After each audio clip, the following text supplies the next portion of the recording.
to the Polgar Chess University. In this lesson, I'll tell you about the long diagonal. What do I mean by that? Well, let's start with the first position and I'll explain. Here we go.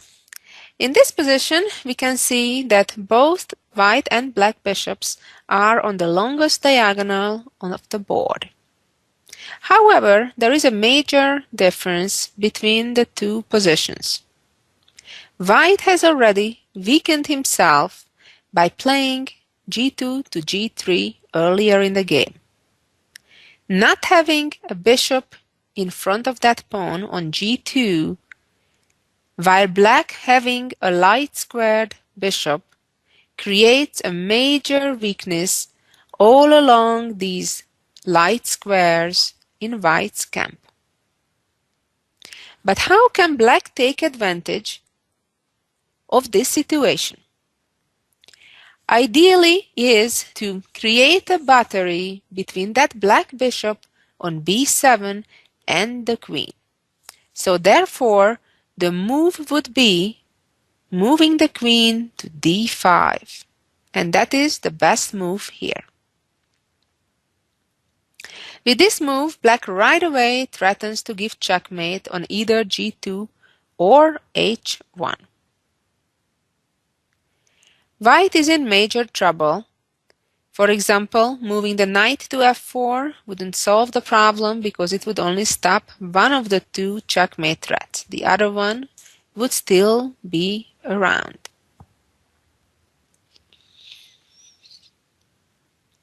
Trying to run away with the king wouldn't help either because black could choose from either giving a check first and then a second check, winning the knight. Now the knight needs to block on g1, which black can easily capture. Or black would move right away to h1, allowing the knight to block on g1, and then choose from a variety of good moves such as queen g2 check, or probably the most accurate, bishop f3, not even letting the king escape on e2, and then only on the following move, queen g2 check, and capturing the knight. Let's go back to the starting position again. And after queen d5, white's best choice is to block the threat with the pawn, but nevertheless, black wins a pawn while maintaining the attack, even though the checkmate will not come immediately, but black's advantage is quite clear. Let's move on to our next example. Here we are. It's quite a similar position. The black queen in this case is already around the white king, but the black bishop is not yet on that long diagonal. So how should black continue the attack? The queen needs a helper, whether it's the knight or the bishop. It cannot achieve its goal by itself. Moving the knight to g4 looks like a strong move, but in reality it would be a mistake, because then white would simply play f3 and open up the second rank for the queen to defend the h2 square, and in the meantime chase the black knight back, and white would be just fine. The correct move is, again, to create that collaboration between the black queen and the black bishop by moving the bishop to d5. And again, white can only avoid the immediate trouble, that is the checkmate on g2, by blocking the diagonal, giving the pawn up, which obviously is a significant loss. Let's see the next position, in which case white has two beautiful active bishops attacking black's king side. On the other hand, black is ahead 3 pawns. white sacrificed 3 pawns to get to this situation. But in the meantime, black hasn't yet weakened himself. The g7 pawn is still there. There is no hole in front of the black king. How can white provoke that weakness? Well, let's start seeing what happens if white moves the queen to d4, threatening checkmate. That would not be quite accurate, because then black would choose between queen g5, defending that square, or even queen f6, not minding to give up one of the 3 extra pawns that black has. On the other hand, the correct solution here is to start the attack from g4. Now the queen is attacking the g7 pawn, threatening to checkmate, and the only move to stop this problem is by moving the pawn up, and now already the queen is ready to occupy its dominant position right in the middle of the board on d4 and threaten to checkmate both on h8 as well as g7. It's important to notice that black is helpless in this case because the pawn on f7 is pinned, and black is not able to move that pawn up 1 square because that would leave the black king in check. Therefore, black is lost.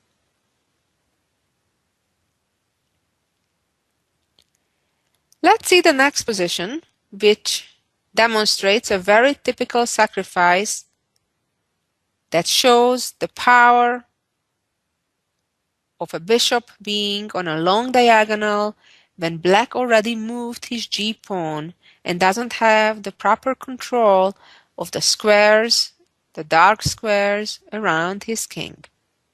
White to move and checkmate in 3. If you haven't figured it out yet, pause for a minute and try to find the correct solution.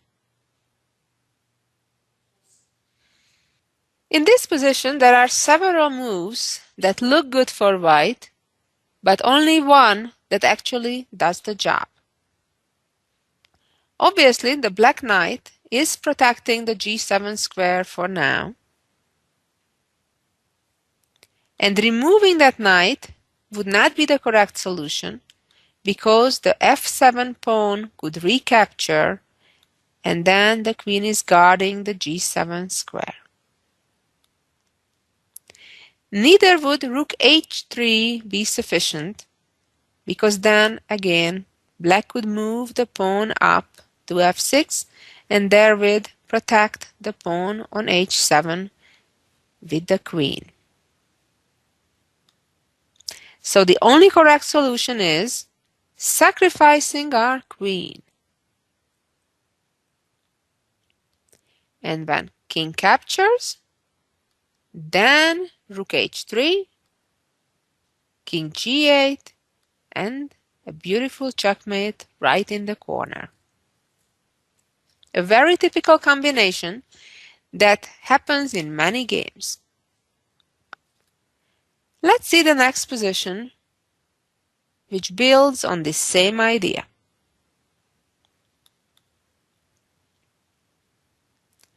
Again, it's quite clear that black has weak squares around his king, and the white bishop already occupied the dominant position on f6. Black, on the other hand, would also have a nice attack on the other side if he would just get the time to do it, such as moving his bishop to c4, for example. But it's white's turn, and time is a very important element in chess. The first move is a very natural one, moving the queen to h6, threatening to checkmate. But black has for now a defense to that, moving his queen back.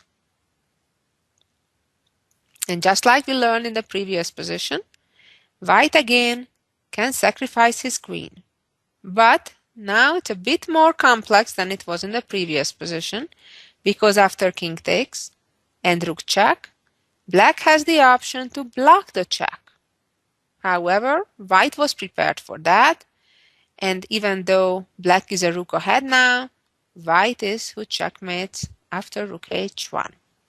It's very important that you get familiarized with such tactics that are so typical for positions when one side's dark squares or light squares in front of his king are weakened on that long diagonal. Let's see the next position that is from a real game played with black with the famous Grandmaster Rubinstein back over 100 years ago. It's black's turn in this position, and again we're using a similar idea like in the previous two. Here we're even combining it with a discovered check. Again, the solution is sacrificing the queen. When king captures back, pawn takes, which is a double check. The bishop is protecting the pawn on g3, therefore the king has no choice but moving back, and pretty checkmate with the rook in the corner again. And one more example on this same theme. Here we go. And this is again a game between Arahamia and Dimitrov in 1997. It's white's turn, and again the black bishop is not placed ideally, which would be on g7, and white therefore has a winning attack here. Imagine if this knight on d4 would be gone, what would you do then? Well, in that case, I bet you know, you would sacrifice your queen and then followed up with a rook check and checkmate. So what you try to do in such situations, make a forceful move, attack a very strong piece, keep your opponent busy with defending to that threat, just in order to open that long diagonal for your bishop. So here, the move was knight b5. Even though the knight moved into an attack of the pawn, the idea of the move is to gain time, attacking the queen. So when black captures that knight, then white is ready to sacrifice the queen and checkmate. Otherwise, if black chooses to defend against the checkmate, then they would lose their queen. A very pretty combination. And let's see our next position. Here we go. It's black's turn right now, and the black queen is under attack. And again, it's one of those situations when the obvious move would be to move the queen. But do we have an alternative? And here, black again is able to use that very same idea that we saw in the previous several positions. And black is able to ignore the threat to his queen and capture the rook, allowing the white bishop to capture, and then move bishop to e4. A quiet move. Amazing. And yet, white is helpless against the checkmate. Because even though white is able to open an escape square for the king, the response is bishop takes check, which ends in checkmate after f4 and bishop takes. If after the first move bishop takes rook, white does not capture the queen but captures the bishop, then the black queen simply moves away, leaving black with material advantage and exchange up. This game is played by one of the top grandmasters of today, Vasily Ivanchuk, against Kostur. The next example is one of my favorite ones when white is able to use in addition to the weakness of the squares along the long diagonal, a famous double check, discovered check. At the moment, it seems that the two sides are about to trade queens. And if that would happen, the significance of the weakness of the dark squares would be far less. But here white has a brilliant tactic, using several themes all in one: the pin, the discovery, the double check, and of course the weakness of the long diagonal. Try to pause for a minute and figure out the solution yourself. And here the solution is a brilliant move, giving the queen up. Only the king can capture, as the black bishop is pinned. And then the double check from f5, making sure the black king doesn't escape on h6. Now the only legal move for black is, as it's a double check, both from the bishop and the knight, to move back to g8, and then white is ready to give a brilliant checkmate on h6. How pretty is that? And this is from a real game too, between Mista and Klose in 1955. Our next position again is from a real game between Jan Demirov and Ivanov in 1995. Again, it's quite obvious that the black bishop is king as of ruling the position on the long diagonal, and white has serious weaknesses along the light squares. Also, the white king is in a very sensitive position because of the lack of an h-pawn guarding it. But the question is, how can black take advantage of all these nice things? Again, try to think and find the winning move for black.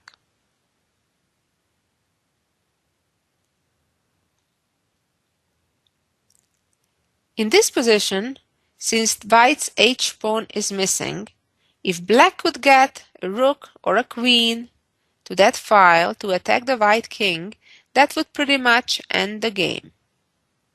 But at the moment, queen h5 would not do the job because the white queen on e2 is guarding that square. And that gives you a hint what the solution should be.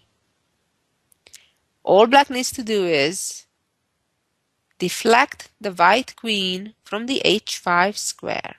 And therefore, the solution is rook to d2, pinning the white queen, attacking the white queen, and when and if queen takes rook, then queen h5 checkmates.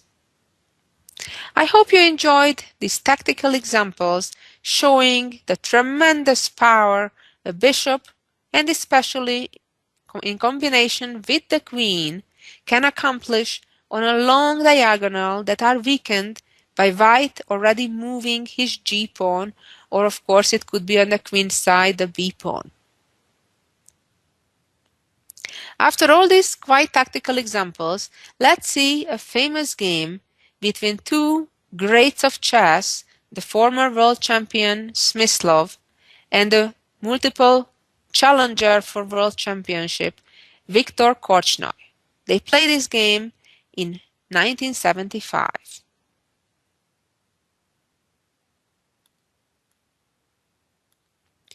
And here we go. In this position, we again see the white bishop and queen being on that long diagonal. However, they are in the wrong sequence. White certainly would like to see the queen in front of the bishop, as the bishop right now moving to the corner certainly wouldn't accomplish the same as if we could imagine a queen there. It wouldn't do anything. So white's task is to try to reverse this sequence. Try to get the queen in front of the bishop. But how to accomplish that? Well, try to think, what would you move here if you have the white pieces?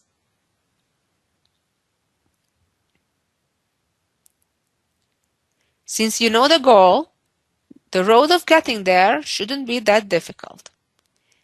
Smyslov played Queen e3, a simple move, aiming to get the queen to e5 and then to checkmate. Now, unluckily for Black, if they would play bishop to g7, offering a trade of bishops, they would have a tactical problem that after the exchange, White immediately would be able to play knight c3, attacking the rook on a2, as well as create a discovery and attack the knight on e7.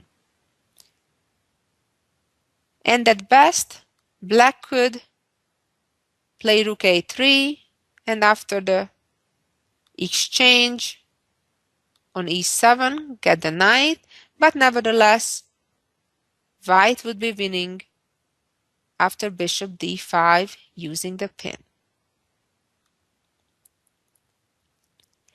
Let's go back to the game.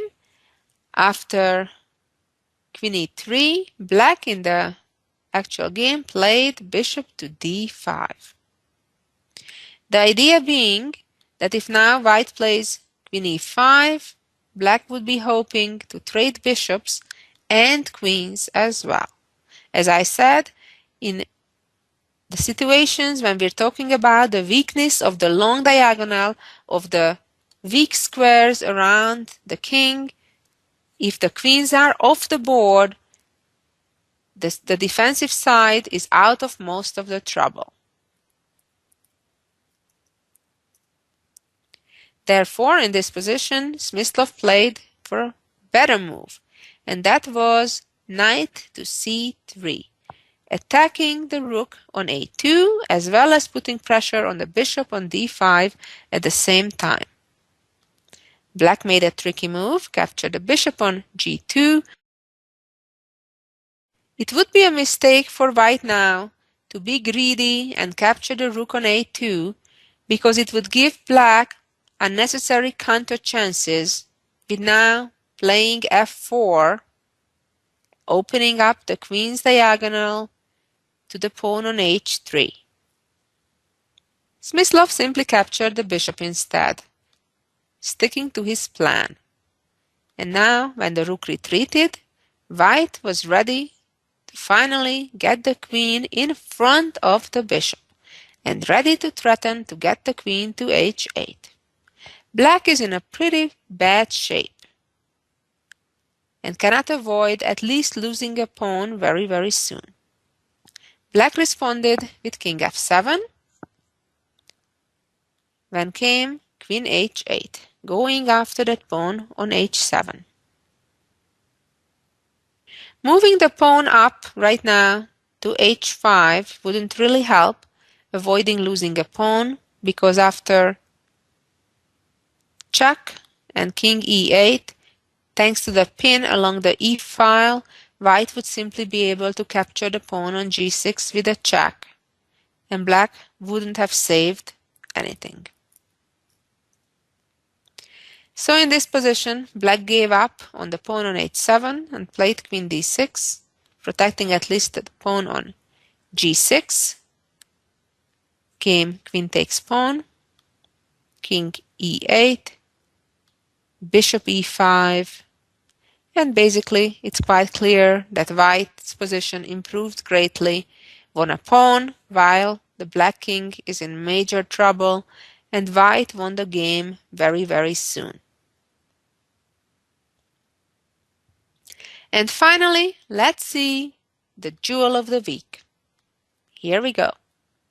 In this position, White is a pawn ahead, but really the issue is whether will White be able to promote his e-pawn, as his b pawns are likely to be lost on b2 and b3. The challenge is that if White would right now capture the pawn on f7, Black would capture the pawn on b3 with a check, and the skewer capturing the f7 pawn next. Also, pushing the pawn to e7 wouldn't be sufficient, because after bishop takes pawn check, king moves out, bishop a4, Black catches the promotion square just on time. So the question is, how can yet white win? And the solution is quite surprising and amazing. Try to sit back and figure it out for yourself.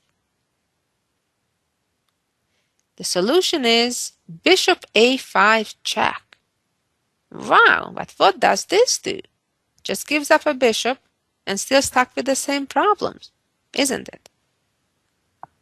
Well, if black does not capture the bishop but moves to b5, then the king will be in the bishop's way after e7, check, king moves out, and now the bishop cannot catch the pawn. The same problem would happen if the king would capture the pawn on b3. Then we would capture the pawn on f7, and again black does not have the check on b3. Okay, but let's see what happens if, of course, black simply captures that bishop. Here we go. We push the pawn, pawn takes, and now very important where the king goes, and it should go to c5. And when black tries to catch the pawn, we're ready to checkmate. Hope you enjoyed this cute little puzzle. And of course, remember, don't weaken in front of your king. The long diagonal, the squares, the dark squares in front of a kingside castling or light squares on a queenside castling, unless you can defend those squares well, ideally having a bishop in front of your king on g7 or b7 on the king side. Thank you for listening, and until next week, take care.